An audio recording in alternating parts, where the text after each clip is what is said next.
Glória a Deus. Amém. Nós saudamos a todos os amados irmãos e irmãs com a graça e a paz do nosso Senhor e Salvador Jesus Cristo. Amém, amados.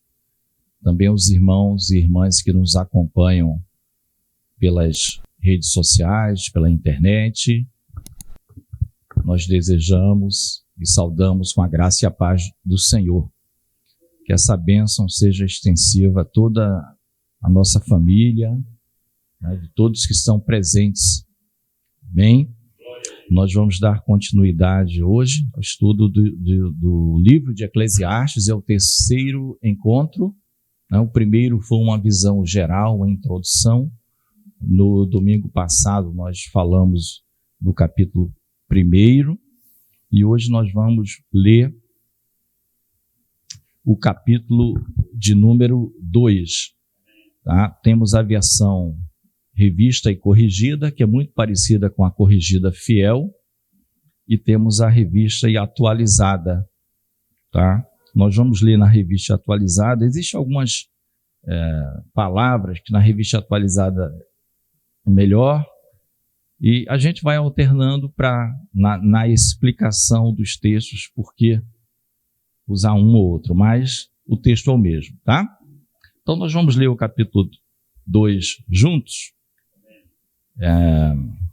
que diz assim: Disse comigo, vamos, eu te provarei com a alegria, goza, pois, a felicidade, mas também isso era vaidade.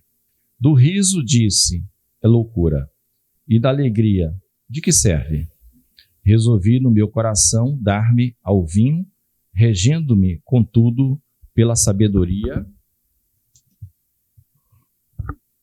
e entregar-me à loucura, até ver o que melhor seria que fizessem os filhos dos homens debaixo do céu, durante os poucos dias da sua vida. Empreendi grandes obras, edifiquei para mim casas, plantei para mim vinhas, fiz jardins e pomares para mim, e nestes plantei árvores frutíferas de toda espécie. Fiz para mim açudes, para regar com eles o bosque em que reverdeciam as árvores. Comprei servos e servas, e tive servos nascidos em casa. Também possuí bois e ovelhas, mais do que possuíram todos os que antes de mim viveram em Jerusalém. Amontoei também para mim prata e ouro e tesouros de reis e de províncias. Provi-me de cantores e cantoras e das delícias dos filhos dos homens, mulheres e mulheres. Engrandeci-me e sobrepujei a todos os que viveram antes de mim em Jerusalém. Perseverou também comigo a minha sabedoria.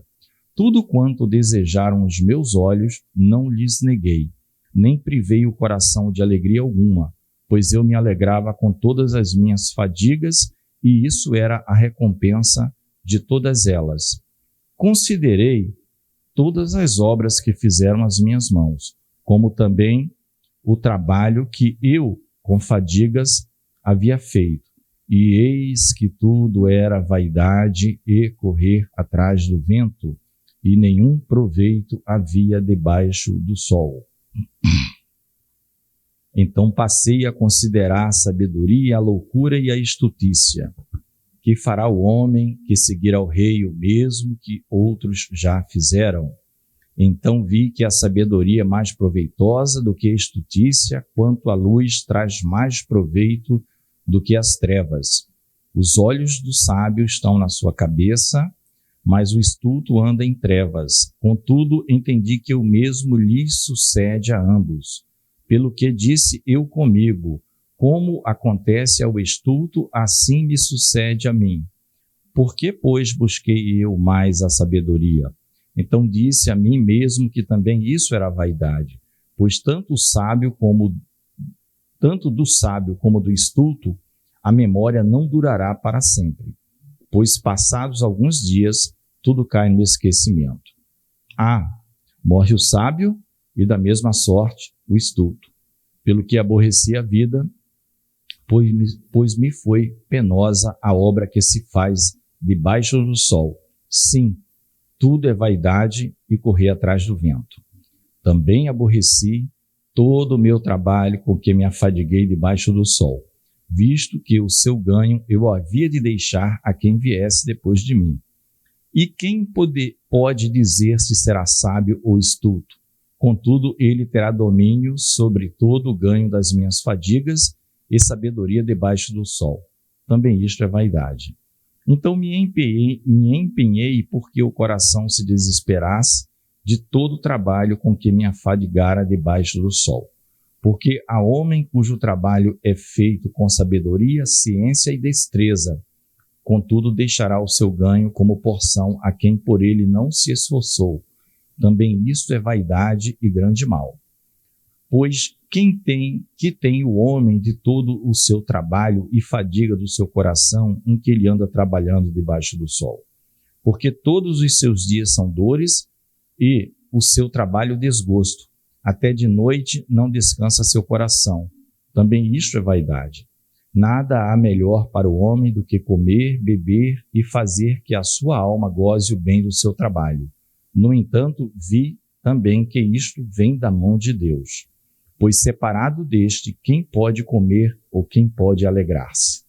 Porque Deus dá sabedoria, conhecimento e prazer ao homem que lhe agrada, mas ao pecador dá trabalho, para que ele ajunte e amontoe, a fim de dar àquele que agrada a Deus. Também isto é vaidade e correr atrás de vento. Amém? Vamos orar. Senhor Deus e Pai, nos abençoa no estudo desta manhã, que o Teu Espírito Santo nos conceda toda a assistência. Ó Deus, que o Senhor fale aos nossos corações, daqueles que nos ouvem, que estão nos acompanhando.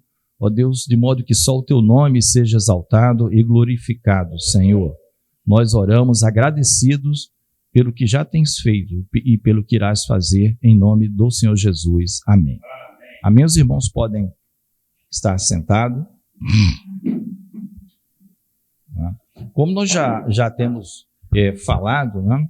Se nós não formos sempre, se nós não levarmos em consideração Deus, a presença de Deus, o Senhor Jesus, esse livro passa a ser deprimente, né?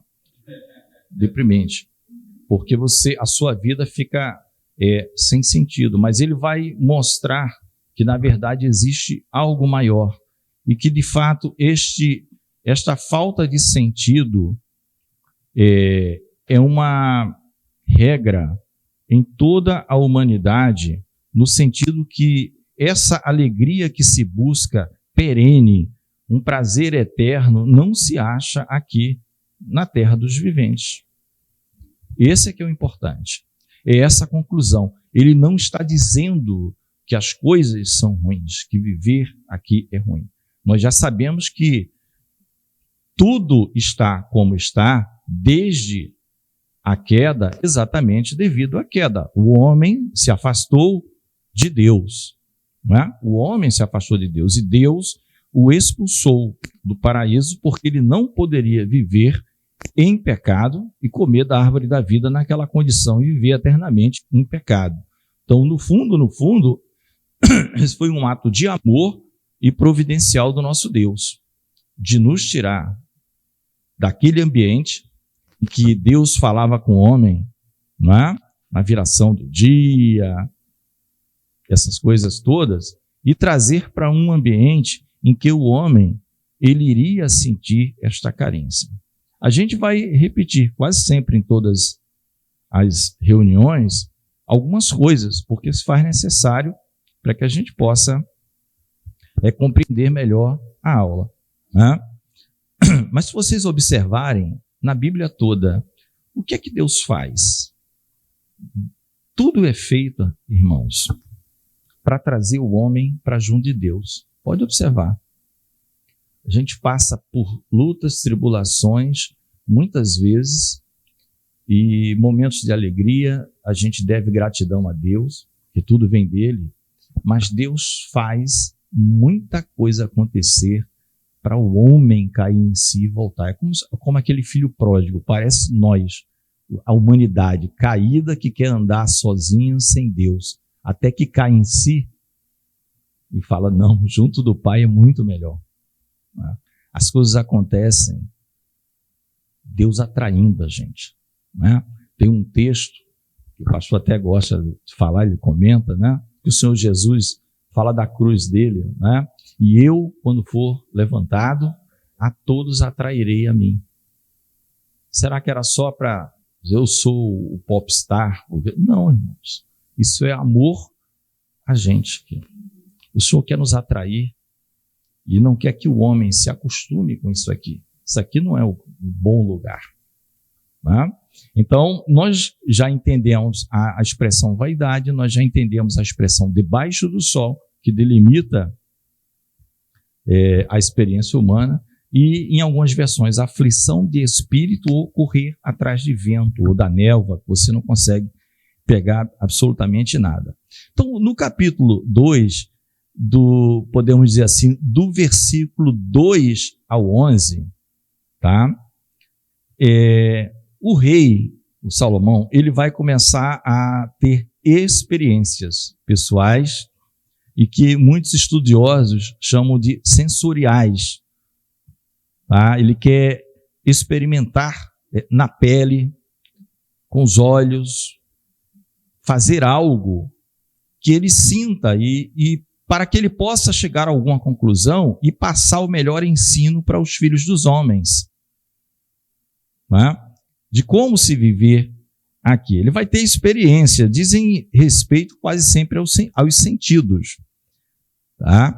Dizem respeito quase sempre aos sentidos. O 2:1 vai dizer assim, disse eu no meu coração, ora, vem, eu te provarei com a alegria, portanto, goza o prazer. Mas eis que isto também era vaidade. Ele começa dizendo o que vai fazer, mas já dá a conclusão.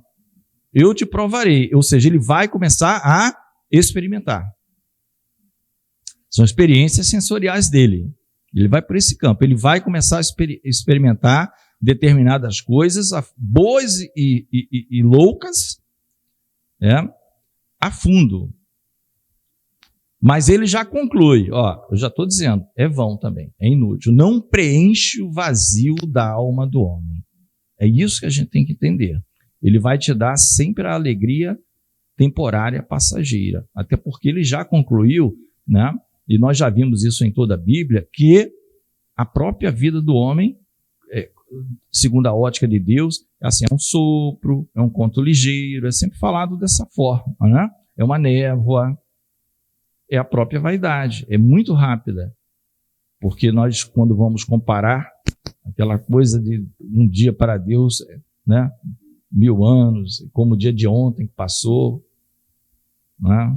Então, ele está fora disso. Então, a partir do versículo 2 em diante, ele vai começar a experimentar, e ele já vai dizendo, olha, do riso eu falei, está doido, da alegria, para que serve?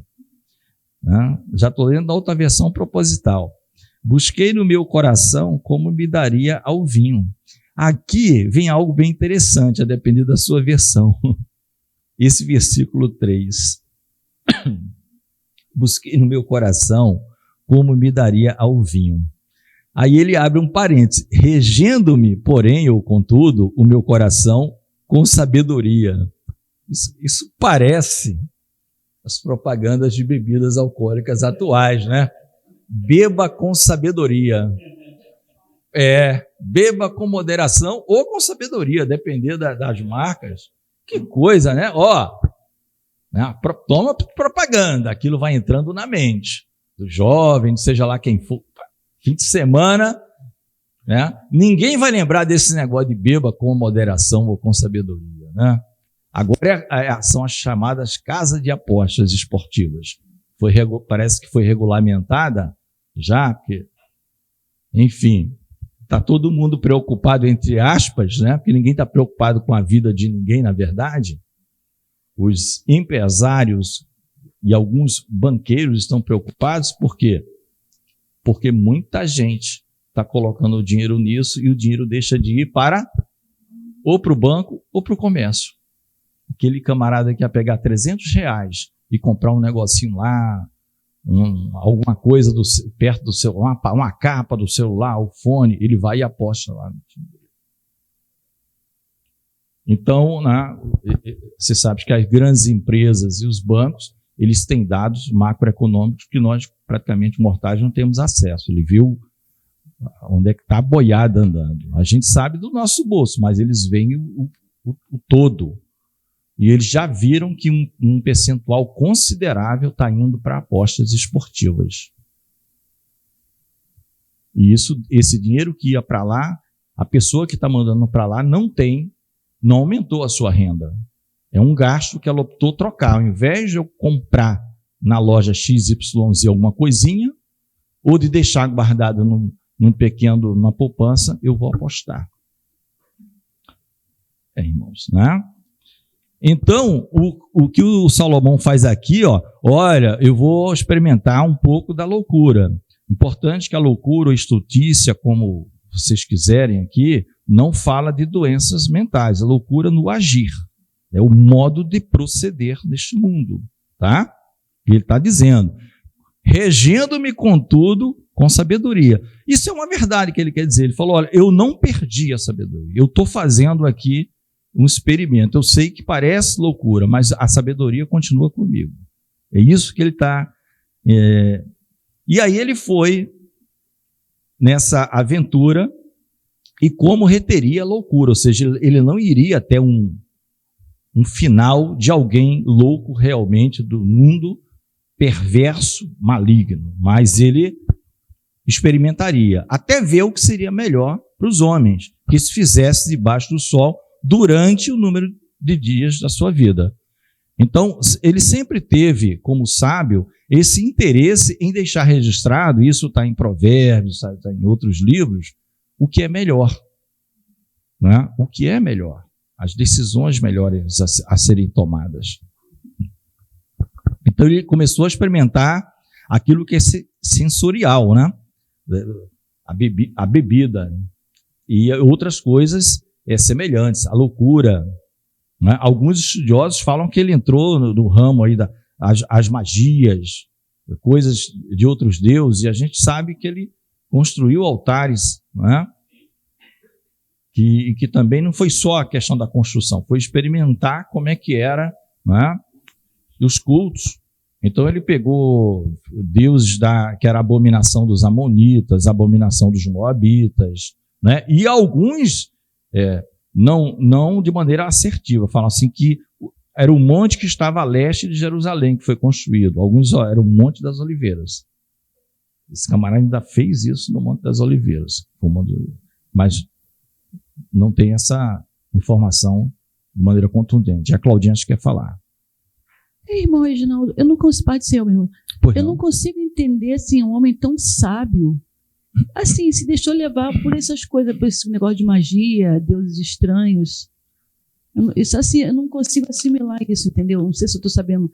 Tipo assim, um cara teve experiência com Deus, era sábio, né? Um mais sábio, e se deixou se enganar por essas bobajadas. Segundo a própria Bíblia, foram as mulheres, 1000 mulheres. Tá bom, bem, né? 1 Reis, capítulo 11, depois, tá? 700 princesas e 300 concubinas. Eu nem sei se ele conhecia todas. Entendeu? Então, isso na velhice, já o próximo a isso, né? E ele deixou levar, mas depois ele se arrependeu, né? Deus ficou irado com ele e disse que não tiraria o reino dele de imediato, apenas dividiria, e não faria isso por amor do pai dele, Davi, como Deus fez com vários outros reis de Judá. Por amor do teu pai, Davi, ele chama assim, pai Davi, embora fosse de uma descendência bem, tá? Mas foi isso, a razão dele fazer, e nós vamos ver, tá? Nós vamos ver como é que está nas versões aqui. E a palavra diz que ele fez para ele obras, o 4, o 5, o 6 e o 7 é bem interessante. Fiz para mim obras magníficas, edifiquei para mim casas, né? Ele fez o templo do Senhor, nós sabemos. mas ele fez para eles palácios também. Depois termina, se vocês forem lá, tá tudo certo. Fez para mim obras magníficas, edifiquei para mim casas, plantei para mim vinhas, hortas, jardins, enfim, não vou ler assim detalhado, tanques de água para regar, e alguns comentaristas falam assim, ele fez quase que um mini jardim do Éden. Porque, sabe, ele era um negócio que você entrava para ver árvores frutíferas de todo tipo, sistemas de irrigação, né, engenhosos, tudo dava fruto, era como se fosse um mini jardim do Éden, só no aspecto visual. Né? Claro, não tinha a inocência do homem, nem Deus na viração do dia. Mas a beleza que é descrita, a forma como está descrita aqui, como ele descreve, era um negócio espetacular.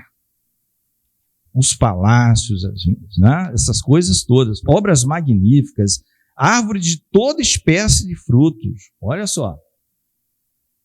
Né? Então você observa que ele está experimentando aquilo que os olhos vão, né? Ele faz trabalho e ele vai dar uma bem parecida com o que Nabucodonosor, né? Que diz assim, eis essa grande Babilônia que eu construí, né? Só que ali foi a prévia dele se tornar um animal, né? O Nabucodonosor. Ele fala, eis a grande Babilônia que eu construí. Daniel já tinha avisado a ele 1 ano antes para ele se arrepender, porque o sonho que ele tinha tido lá era com ele.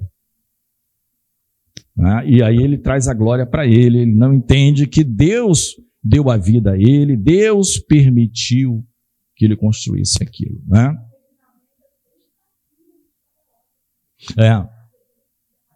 Porque o Salomão, sim, porque ele era casado com a filha de Faraó. Ele era um homem extremamente sábio na política. Eu não vou entrar aqui em detalhes, tá, irmãos?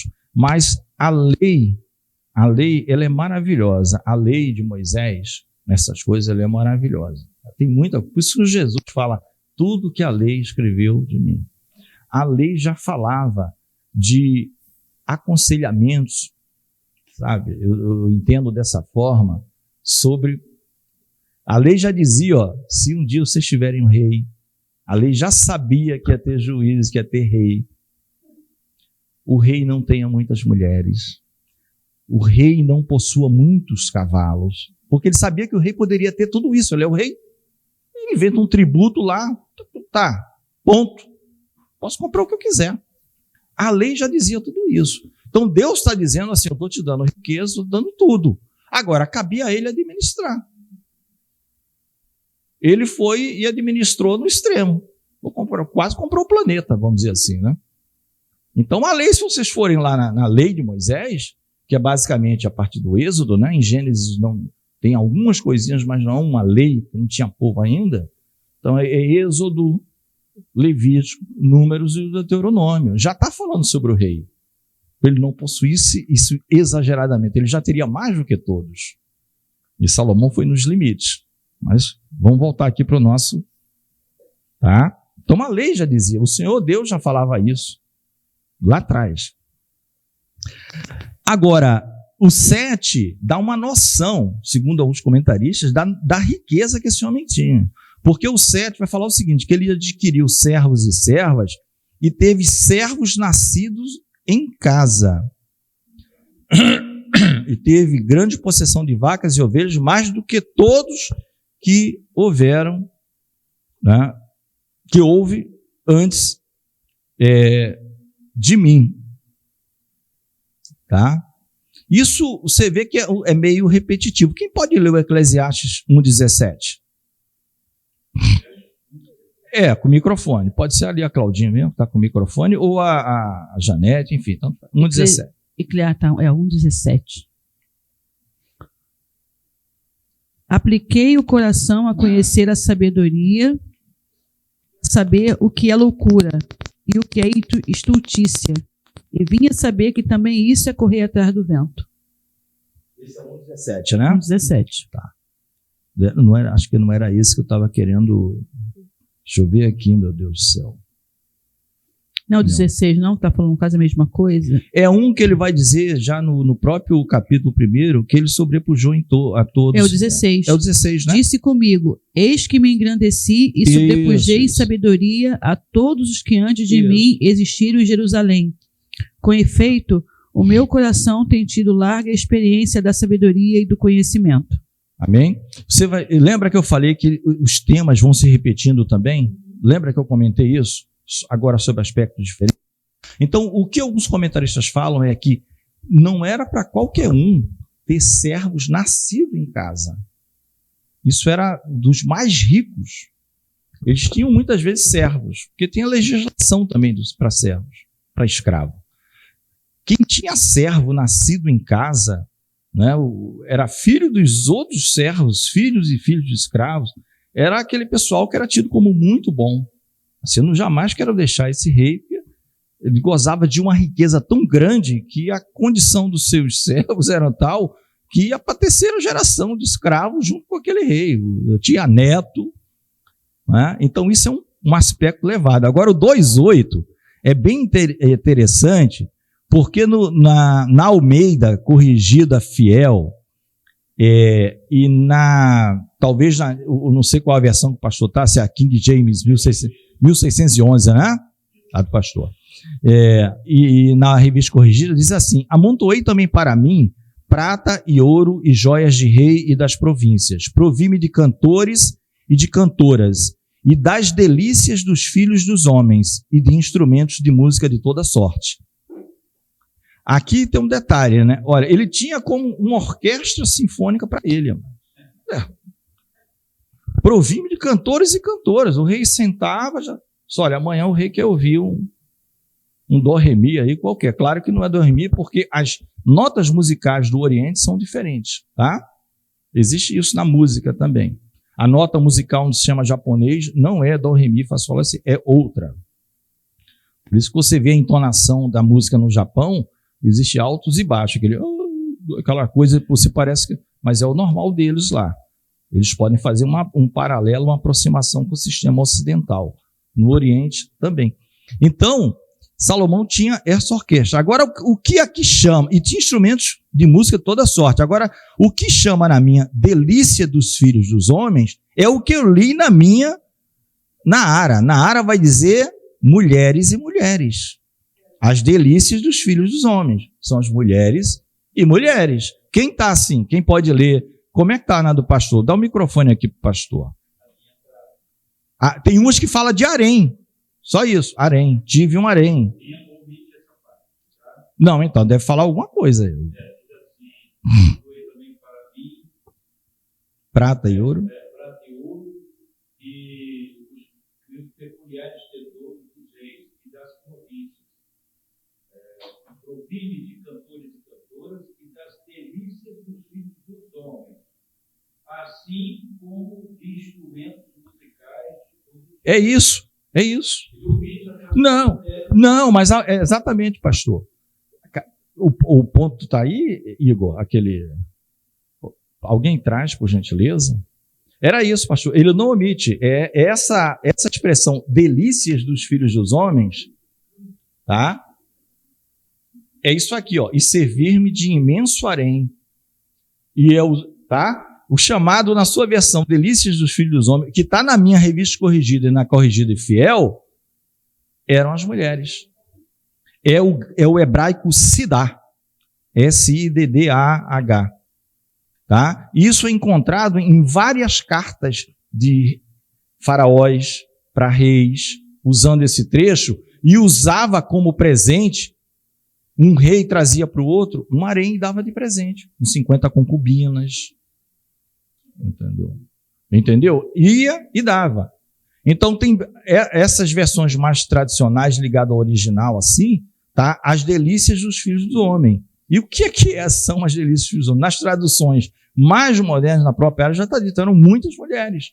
Porque a palavra hebraica já tem vários documentos, inclusive arqueológicos, que essa palavra usada, Siddá, do hebraico, não sei se a pronúncia exata é essa, Shidá, era relativa a muitas coisas, inclusive quando um rei levava para outro prata, ouro, Isso te dá concubinas, tá? Então ele está dizendo que ele experimentou tudo isso.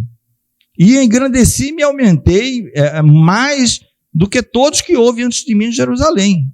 Perseverou também comigo a sabedoria, tá? E tudo quanto desejaram os meus olhos, não nos neguei, nem privei o meu coração de alegria alguma. Mas o meu coração se alegrou por todo o meu trabalho, e esta foi a minha porção de todo o meu trabalho. Mas falar, Claudinho. Não, eu acho até interessante que, se eu não me engano, acho que são os muçulmanos, né? Eles falam que quando eles morrerem, eles vão ter direito a cada um 50 mulheres, né? No céu, eu não sei quantos, são 70 e tantas. 70, uma coisa assim. Não, virgens. Virgens? Mulheres. Sim, mas tem que ser virgem. Tá? Isso foi falado, inclusive, no seminário. O pastor Martinez falou.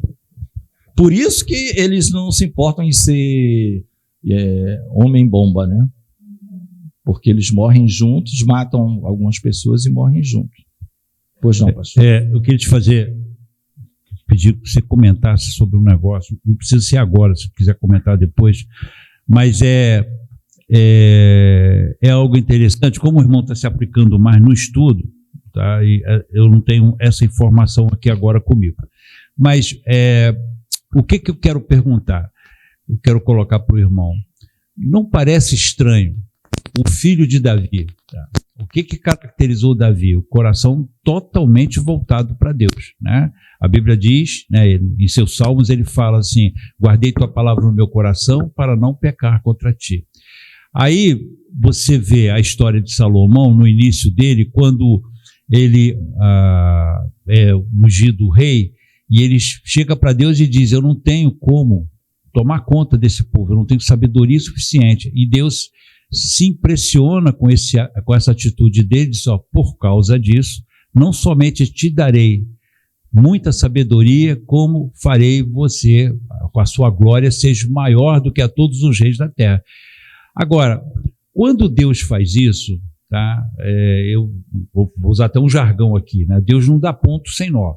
Tá? Então, ele dá glória para Salomão, mas ele dá sabedoria para ele saber como conduzir essa sua glória.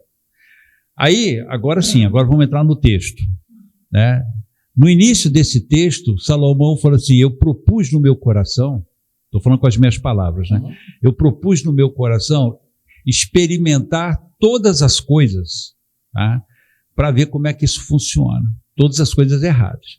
Agora, Salomão viu seu pai se abstendo de muitas coisas para não pecar contra Deus. No entanto, ele faz uma escolha completamente diferente da escolha do pai dele. O pai dele disse: guardei a tua palavra no meu coração para não pecar contra ti. Mas essa não foi a premissa de Salomão. Pelo menos é o que eu entendo nesse início de texto. Quando ele diz assim: eu propus no meu coração procurar saber como é que funciona todas essas coisas para ver como é que isso é. Então, a primeira percepção que a gente tem que isso é uma conversa de Cerca Lourenço. Entende? Porque aí eu estou colocando uma situação para o irmão me corrigir se eu estiver errado, por favor.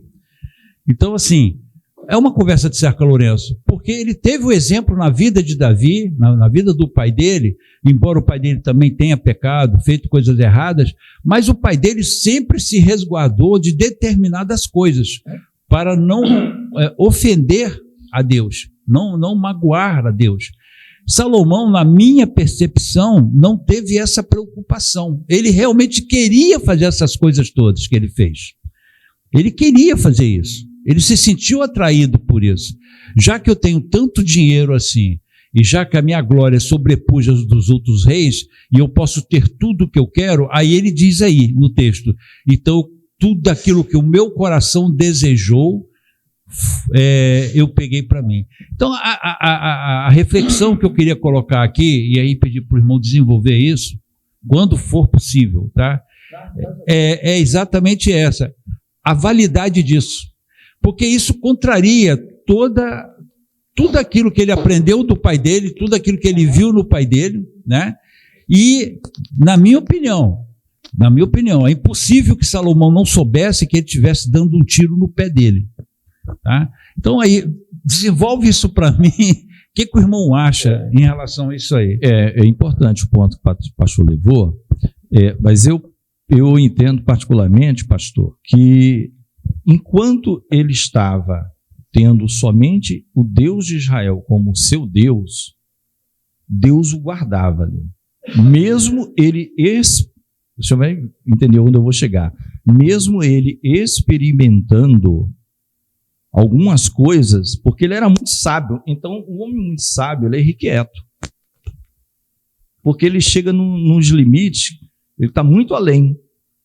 Então, ele quer aprender mais, quer aprender mais, quer aprender mais com a sabedoria que Deus deu aqui debaixo do sol para ele. Né? Alguns falam assim, como para não endeusar Salomão, diz, era o menos limitado de todos os homens. Porque todos nós somos limitados. Então, ele era o menos limitado. Não vão achar que ele era um semideus. O problema, segundo 1 Reis 11, foi o que fez Deus se aborrecer. Deus, olha, você exagerou, não? Porque foi Deus também que deu para ele, como o senhor falou, por ele ter pedido sabedoria e não que Deus entregasse os seus inimigos em suas mãos, nem riquezas. Deus falou, você vai ter tanto sabedoria quanto riquezas, ouro, prata, e haverá paz, né, nos seus dias, como nenhum outro antes. Não teve essa guerra no período de Salomão, porque ele era um diplomático, os reis, todo mundo ao redor ouvia falar da sabedoria de Salomão, tanto é que a rainha de Sabá vai lá para visitar, né? E diz ficar surpreendida, porque ela falou, não ouvi nem a metade o que eu ouvi, na verdade, não é nem a metade do que é a realidade. O negócio é muito maior do que se possa imaginar, a sabedoria desse camarada. Né? O problema eu vou ler um pouquinho de 1 Reis 11, diz assim, porque sucedeu, tá? No 11:4, sucedeu que no tempo da velhice de Salomão, suas mulheres lhe perverteram o coração para seguir outros deuses. E o seu coração não era perfeito para com o Senhor seu Deus, como o coração de Davi, seu pai. Porque Salomão andou em seguimento de Astarote, deusa dos Sidônios, e em seguimento de Milcom, abominação dos amonitas. Assim fez Salomão, que era mau aos olhos do Senhor, e não perseverou em seguir ao Senhor, como Davi, seu pai. Edificou Salomão um alto a Quemos, a abominação dos moabitas, sobre o monte que está diante de Jerusalém. E é aqui que alguns estudiosos dizem, foi o Monte das Oliveiras. E a Moloque, abominação dos filhos de Amon, pelo que o Senhor se indignou com Salomão. Aí levantou o Senhor um adversário, aquela coisa toda. Vamos voltar aqui. O que é que eu quero dizer? Ele não fez esses experimentos todos no primeiro momento. Eu vou porque eu vou aborrecer o Senhor. Mas quando chegou essa hora, que primeiro que Deus já estava aliviando ali, porque havia por isso que eu falei, na lei, um aconselhamento. Olha, o rei não deve exagerar na dose, na quantidade de bens materiais. Claro que, comparado com os réis mortais, é muita coisa. Mas, moderação, porque Deus deu sabedoria a ele, não é isso? Para reger tudo aquilo que Deus deu. E ele foi... Quanto? Mulheres, idem. Pode ter várias, mas ele teve, né, a palavra está registrando 1000. Né? Então, o que aconteceu? Esse exagero, e, a meu ver, inobservância da lei de Deus, o levou, porque uma coisa leva a outra, o levou a fazer o que ele fez e desagradar Deus, porque Deus se entristeceu mesmo quando ele começou a ir em seguimento de deuses estranhos.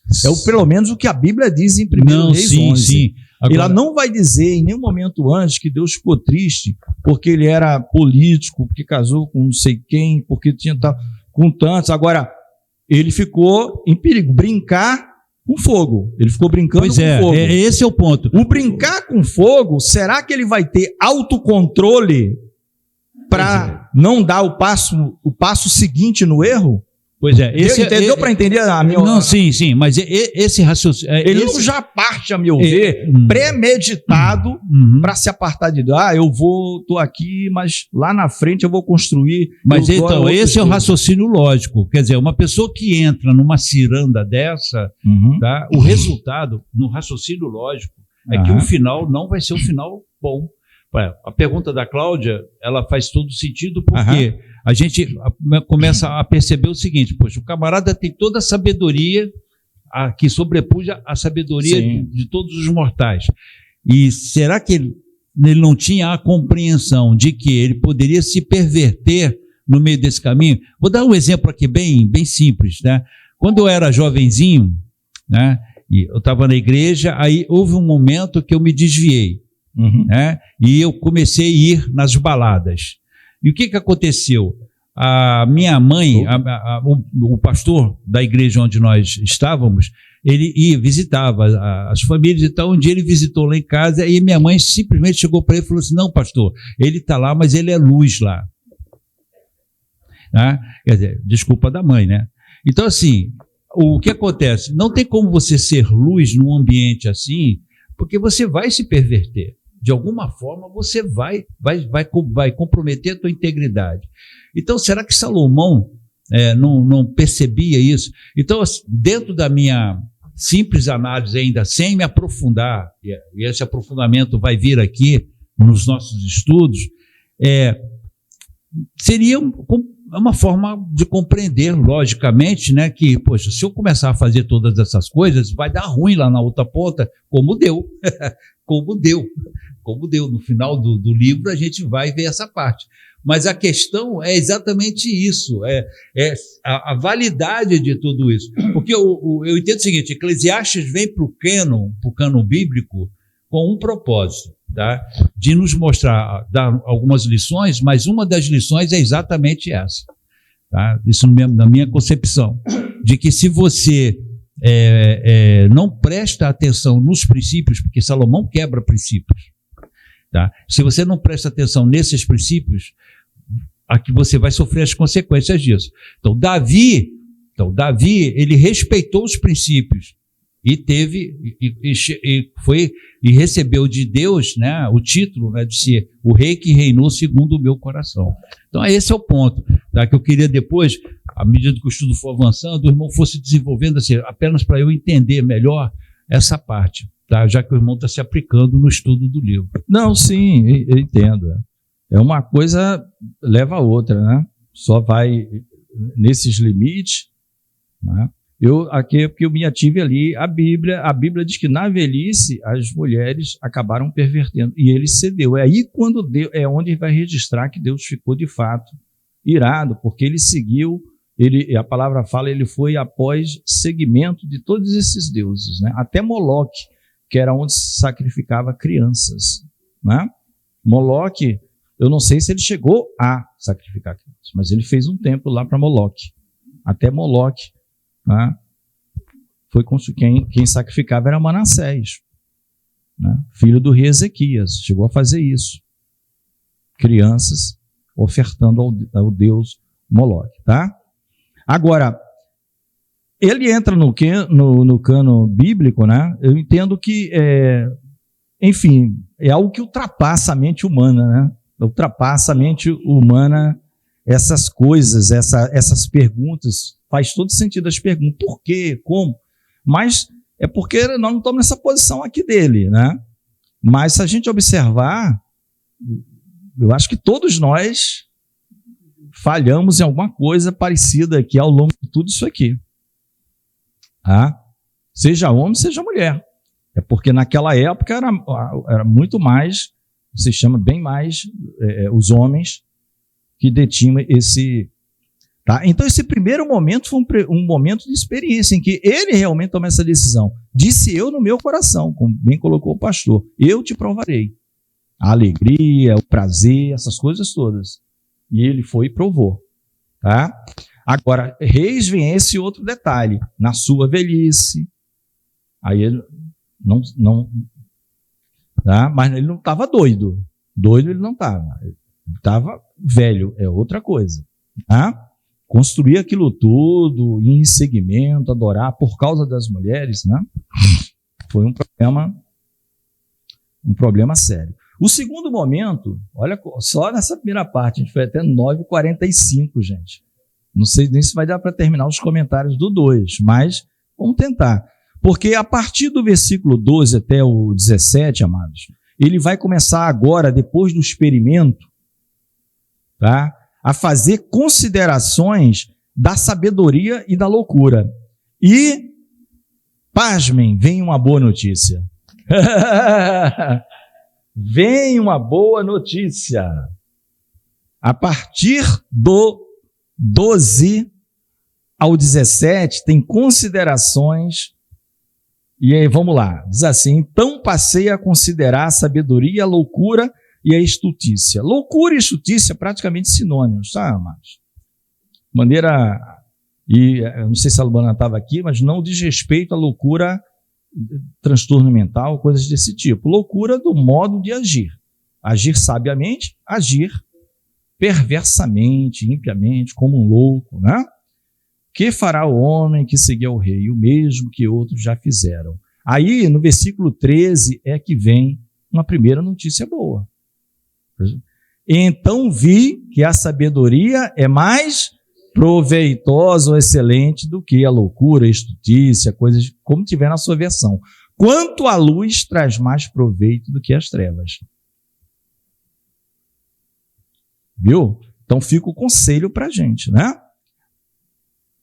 É a sabedoria durante esse curto período de tempo nosso? É durante a névoa que somos? É diante mas é melhor agir sabiamente. Pelo menos, pastor, a conclusão foi boa, né? Ele fez, mas ele deixou para os réis mortais isso aqui. Andar de maneira sábia, ou seja, não cometer tudo aquilo que o pastor, né, já comentou aqui, que ele cometeu, coisas terríveis. Andar de maneira sábia é o equivalente a você andar na luz, estar na luz. E andar como estulto ou perverso é você estar em trevas. Aí nós vemos lá por que João escreve, primeira carta de João, se andarmos na luz, como ele quem? Jesus, na luz está, temos comunhão uns com os outros. Né? E o sangue de Jesus nos purifica de toda iniquidade, pecado. Mas se andarmos na luz, se formos sábios, se formos tolos, como está em Provérbios, estultos, né? Precipitados e vivermos uma vida totalmente distante de Deus, contrariando Deus, desagradando Deus continuamente, é equivalente a estar em trevas. Quando Paulo escreve aos Colossenses, ele vai falar no primeiro capítulo, pastor, se eu não me engano, que Deus, né, o Pai, nos transportou do reino das trevas para o reino da sua maravilhosa luz, da luz do seu Filho. Nós nascemos de novo, o Senhor nos transporta, sai, você não está mais debaixo do reino das trevas, agora você está no reino da luz. Então você vê aqui, não muda, a conclusão é a mesma. Né? Então sabedoria é andar como Jesus andou, é seguir a Jesus, é ser seu discípulo. Você nunca vai ser exatamente igual a ele, mas buscar ser seu discípulo. Então veio uma boa notícia, hein? Mas não se alegre muito. Não se alegre muito, porque o livro é tenso, como diz aí a juventude.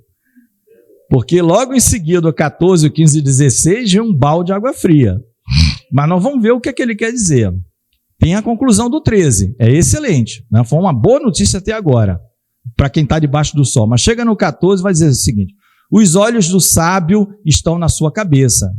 Ele age bem, racionalmente, de acordo com a palavra. Mas o estulto anda em trevas, nós já falamos isso. Aí, contudo, porém, todavia, entendi que o mesmo lhes sucede a ambos. Nós vamos ver o que é. Pelo que eu disse comigo, como acontece ao estulto, assim me sucede a mim. Ele se coloca, o sábio. Por que, pois, busquei eu mais a sabedoria? Então, disse a mim mesmo que também isso era vaidade, pois tanto do sábio como do estulto, a memória não durará para sempre, pois passados alguns dias, tudo cai no esquecimento. Aí ele vem aqui nessa versão atualizada, eu acho interessante que vem assim. Ele poderia acabar aqui, ó, tudo cai no esquecimento, ponto. Aí ele vem assim, como que ele diz assim, esqueci de um detalhe. Morre o sábio do mesmo jeito que morre o estulto. Essa é boa. Aí você vê que, o que é que ele está dizendo? Ele não negou que a sabedoria é melhor do que a loucura. Mas ele, debaixo do sol, ele falou o seguinte, olha, do jeito que o sábio, mesmo que ande na luz, é pó e vai voltar para o pó, o estulto também vai. Ele começa até pelo inverso. Assim como o louco vai, você acha, tudo bem, o louco tem que ir mesmo. Não, mas eu também vou, eu sou sábio, mesmo você não sabe. Vi que tudo é vaidade. Né? O que é que ele que a gente pode concluir daqui? Que não é aqui o local do nosso descanso. Mas haverá uma recompensa. Por quê? Porque lá no 12, que é no final, o capítulo 12, está a suma de tudo que a gente vai repetir toda a aula. Teme a Deus e guarda os seus mandamentos, porque esse é o dever de todo homem, porque Deus há de trazer à memória todas as obras, todas as coisas, sejam elas boas ou más, estejam elas na luz ou em oculto. Então, o que é que ele entendeu? Depois da morte tem sim um encontro com Deus e tem um julgamento. Então, andar sábio, não obstante curto espaço de vida que nós temos, traz algum benefício, sim. É andar na luz. Andar nas trevas, na loucura. Agora, o que é que tem em comum? O que é que nivela todos os homens? A morte. Isso o aborrecia. A morte biológica. Não tem como você viver biologicamente eternamente. O homem não vive nessa luta, né? Tem até gente aí, cantores famosos, eu acho que vive no armário congelado. Já morreram. Pagaram lá bilhões, porque espera que um dia vai ressuscitar, achando que é dessa forma a ressurreição.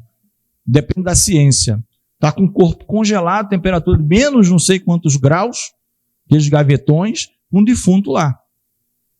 Um dia, quando ele está crendo no homem, na ciência. E a ressurreição de Deus é a palavra de Deus. Deus vai falar, os mortos vão ouvir, como está em João. Né? Então, isso aqui é limitado ao proveito que se tem debaixo do sol. Porque, olha, amados, o nosso Deus, o Senhor Jesus, passou por essa experiência, né, sabendo que era Deus. Porque na hora da cruz, ele morreu e quem estava, ele, o rei do universo, e quem estava do lado dele, 2 ladrões, 2 loucos, 2 estultos, e o mais sábio de todos, o Senhor, sendo que um se arrependeu. O outro continuou com a mente querendo viver debaixo. Se tu és Deus, desce daí e tira a gente também. Para voltar para onde? Para a mesma terra. Para continuar fazendo o quê? As mesmas perversidades. Né? Então até o nosso Deus experimentou a morte no nosso lugar. Mas ele ressuscitou e vive para todo sempre. Ele é a primícia da ressurreição. Né? Vitória. Então, não adianta o rei dar essa choradeira, né, aqui. E, amados, a terceira parte vai falar, porque ele experimentou também a questão do trabalho. Lembra? Ele fez um mini jardim do Éden, vamos dizer assim, como alguns chamam. Quem estava aqui viu as árvores de tudo que é tipo, né? Ele só não pôde fazer árvore da vida, essas coisas não tinha como. Não tinha como, mas ele fez de tudo ali. Rio para cá, rio para colar. Lembra que lá no paraíso tinham os 4 braços de rio, né?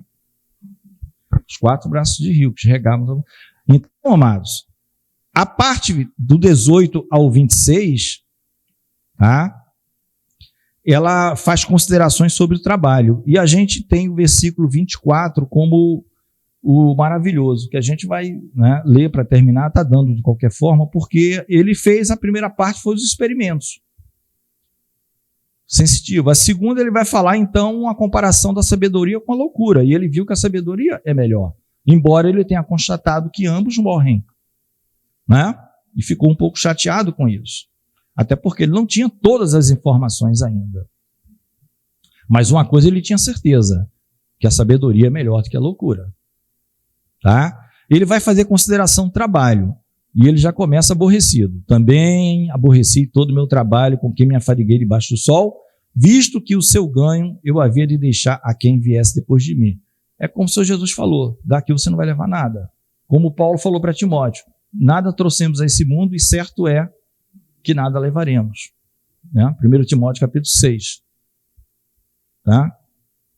Então, o trabalho e a maravilha de sabedoria com que ele tinha não se leva deste mundo.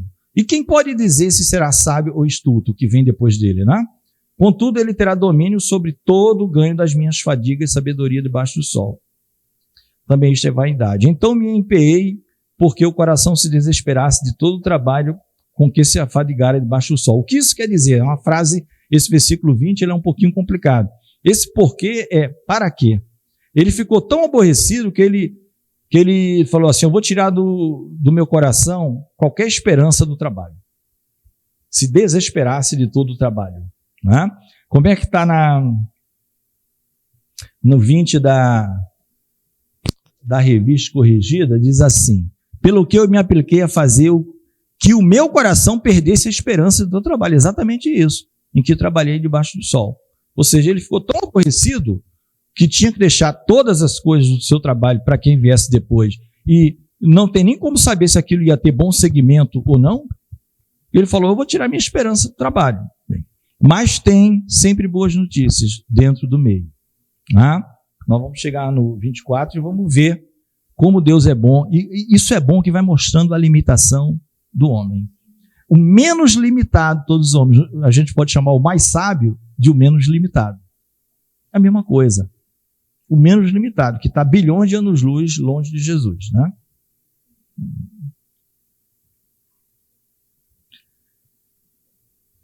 Ele vai dizer o seguinte, porque há homem cujo trabalho é feito com sabedoria, ciência e destreza, contudo deixará o seu ganho como porção a quem por ele não se esforçou. Também isto é vaidade e grande mal. Pois que tem o homem de todo o seu trabalho e da fadiga do seu coração em que ele trabalha debaixo do sol. A gente está vendo o tempo todo, amados, que o homem não pode ter satisfação plena aqui na terra. Ele depende de Jesus. Com Jesus é outra história. Com o Senhor Jesus faz sentido viver. A gente vai estar trabalhando para o retorno ao lar. Está trabalhando no exército do Senhor. Ele veio por amor nos resgatar, atrair a Ele. A gente precisa entender o status da gente. O nosso status é o status de quem abandonou Deus, foi para longe. E Deus vem nos buscar. Então, aqui na terra, por mais bem-sucedido que você seja em qualquer coisa, final é vaidade. A Claudinha quer falar. Não, o senhor está falando aí, eu estou me lembrando, eu acho interessante, por exemplo, a Luana está trabalhando. Digamos que a Luana ganhe 5 mil reais de salário. Ela fica assim, poxa, se eu ganhasse 10, aí ganha 10. A gente nunca está satisfeito, né? É engraçado, você vê que quanto mais as pessoas têm, mais elas querem e nunca estão satisfeitas. E aí, a gente está ouvindo isso aí e a gente olha, né? Porque, por exemplo, Salomão, ele era riquíssimo, tinha tudo e mesmo assim ainda não estava satisfeito. Sim. E ele vai falar isso lá pelo capítulo 5 e 6, tá? Ele vai falar tanto do acúmulo de riquezas quanto do que quer viver eternamente de renda. Vai falar das duas coisas. E vai falar exatamente o que você falou. Não se satisfaz. Nunca está satisfeito. Mas lá para frente. Capítulo 5, mais ou menos, tá? Mas vai falar isso que você já falou. Você antecipou aí. Tá? No 24, há uma coisa boa, amados. Sempre, olha, vocês vão vendo que está aparecendo versículos, né? O 24 vai dizer... Quem pode ler o 24?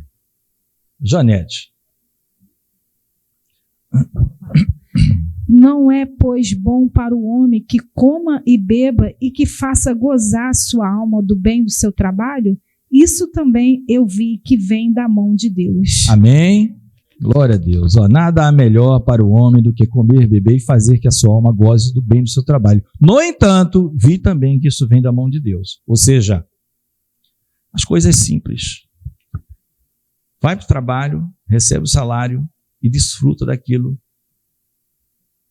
que foi dado para você. Mas ele está dizendo, até isso é dádiva de Deus. Essas coisas que muitas vezes são desprezadas, o homem quer mais, é o mais importante. Nessa névoa toda, fruto do seu trabalho, gozar, aqui está falando numa espécie de família. Sabe aquela coisa, você trabalhou, vai almoçar no domingão ali com a família, você, sua esposa, teus filhos, um faz um negócio, outro faz outro, um prato daqui, aquela coisa simples que abrange qualquer classe de pessoas. Quem vive com esse espírito, com esse entendimento, vai desde os mais pobres até os mais ricos, desde que esse entendimento seja no coração. E não o entendimento no tipo do talher que você está usando, se é não sei o que, chinês, porcelana não sei de onde, né? Se o camarada pegou o garfo de maneira correta ou errada. Não, ele está falando da simplicidade do fruto do trabalho, o qual ele vai dizer isso também perto do mesmo capítulo que ele vai falar sobre acúmulo patrimonial excessivo, né? Claro, e renda, e comparar com o trabalhador. Com o trabalhador, que é uma pessoa que trabalha para quem é o dono de alguma coisa. Mas aí eu estaria me antecipando muito. A gente vai chegar lá, tá? Mas para a gente entender, irmãos, não tem nada de bom que a gente receba que não seja vindo de Deus. Ele falou, olha, tá vendo esse pouquinho de nada aqui? O homem que recebe fruto do seu trabalho, come, bebe e goza do fruto do seu trabalho, com sua esposa, com seus filhos ou vice-versa. O pouquinho que tem, não é isso? Não há nada melhor, mas sabe isso que é bom? É dádiva de Deus. Olha que coisa. É dádiva de Deus. Luana, quer perguntar? A gente vê um exemplo, por exemplo, assim, falando, né? Um homem muito rico. É um exemplo agora, o Silvio Santos, né? Que foi que deixou tudo, aquela herança toda. Também começou de baixo, mas parecia realmente ser uma pessoa muito simples, né? Pelo menos no modo de falar com os funcionários, com as pessoas. E aí você vê que ele acumulou tantas riquezas, né? Uma herança aí, bilionária, e foi, né? Deixou tudo isso que o Salomão diz, a morte herdeiros, vem. né? Seja você muito rico, muito sábio ou não, né? A morte vem. E ele é judeu, né? É judeu, né? Esse nome é um nome fantasia, né? Um nome artístico. O nome dele é Senor Abravanel, né? Tá? Então, amados, para terminar, a gente viu aqui que no 25 da Ara, para terminar, vamos ficar de pé, tem uma coisa bem interessante. A tradução da Ara, nesse ponto, eu acho melhor, porque ele fala isso que vem de Deus, e o 25 diz, pois separado deste, ou seja, separado de Deus, quem pode comer ou quem pode alegrar-se? Separado de Deus. Né? O que ele está dizendo é, você pode até comer, alegrar-se, mas separado de Deus, isso não tem valia nenhuma. Ligado a Deus, tem muito valor. Seja você um trabalhador que ganha pouco, ou ganha médio, ou ganha muito. Entendeu? Nessa versão, ela traduz melhor. E no 26, para concluir, é um versículo difícil, pela maneira como os intérpretes também todos falam, porque todos pecaram, né, e destituídos estão da glória de Deus. Porque, por exemplo, a minha versão diz assim, porque Deus dá sabedoria, conhecimento e prazer ao homem que lhe agrada, mas ao pecador dá trabalho para que ele ajunte e amontoe, a fim de dar àquele que agrada a Deus. Também isto é vaidade e correr atrás de vento. Tá? Aqui há alguma dificuldade só na interpretação, por todos os intérpretes, na questão assim, ao homem que lhe agrada, ao pecador, no sentido que todos pecaram. Não é? Uns entendem que na soberania de Deus, né, Deus soberanamente, ele não tem nada a ver com fatalismo, mas Deus pode fazer com que algumas pessoas nasçam na miséria e que morrem na miséria e que não tem nada a ver com o que nós possamos achar ou pensar. É da soberania de Deus. Deus quis assim. E a outros, agradou a Deus dar alguma coisa. Então o que ele está dizendo é, o que tiver de bom foi Deus. E isso, eu vou até pedir o microfone para alguém, a gente já está terminando, tá, irmãos? Só para você ver lá em Jó, duas coisas. Vamos ver, vamos ver uma só. Jó capítulo 3, de 20 a 23. É a Janete que está aí? Jó capítulo 3, de 20 a 23. Aí a gente termina só para entender essa... Porque isso os próprios intérpretes entendem como um texto de difícil interpretação. Assim, porque muita gente agrada a Deus, tá, meu Deus, e não tem essa... Né? 3, do 20 ao 23. Porque se dá luz ao miserável e vida aos amargurados de ânimo, que esperam a morte e ela não vem, e cavam em procura dela mais do que tesouros ocultos, que de alegria saltam e exultam, achando a sepultura, porque se dá luz ao homem cujo caminho é oculto, e a quem Deus o encobriu. Isso é Jó perguntando a Deus. Então Jó já sabe, lembre-se, está tudo dentro do circuito aqui, do circuito sapiensal. Ele pergunta a Deus, né? Deus, por que se dá a luz ao homem que vai viver muitas vezes a vida toda na miséria e vai pedir a ti todo dia, Senhor, me leva amanhã. Senhor, me leva amanhã. Ele não tem a resposta. E Deus não deu essa resposta para ele. Deus vai começar a falar no 38, fazendo uma pergunta para ele que ele não tem nem a menor ideia do que se trata. Né? Onde estavas tu quando eu fundava o mundo? Fala, né? Quer falar de igual comigo? Se cinge como homem, fica de pé, vem, vamos lá. Primeira perguntinha. Onde estavas tu quando eu fundava o mundo? Então, 38, 39, 40, 41, até que Jó no meio lá, bota a mão na boca, falei besteira, não vou nem pronunciar o nome do Altíssimo. Né? Então, Jó faz essa pergunta, e que não era o caso de Jó, porque Jó não nasceu nessa miséria, não. Mas ele fala, Senhor, por que se dá a luz a pessoas desse tipo? Que todo dia, quando chega a vez da sepultura, ele, glória a Deus. Não é? E por que o Senhor oculta o dia de amanhã também da gente? Não oculta? Não sabe. Não oculta. Nos sapiensais, tá? Então, essa pergunta aqui do 3, essa afirmação aqui do capítulo 3, versículo 26, né? Quem é bom diante de Deus, não tem bom nenhum, na verdade, ou quem não peque, mas são coisas ocultas a nós. Né? São coisas ocultas a nós. O que importa para nós aqui é que toda boa dádiva vem de Deus. Vem de Deus, amado. Qualquer coisa de boa que aconteça, Deus. E nós não merecemos absolutamente nada. Amém? Vamos orar. Senhor Deus e Pai, nós glorificamos e bendizemos o Teu nome. Nós te pedimos, ó Deus, que Tu recebas na Tua eternidade este período em que nós aqui estudamos a Tua palavra, que Tu nos dê um bom, ó Deus, intervalo abençoado e que possamos retornar, ó Deus, debaixo da cobertura do Teu Santo Espírito para a ministração da palavra. Ser gracioso conosco, ser misericordioso, continua, Senhor, a nos abençoar. Ser o primeiro neste lugar, para a honra e glória do Teu nome. Oramos em nome do Senhor Jesus. Amém. Amém.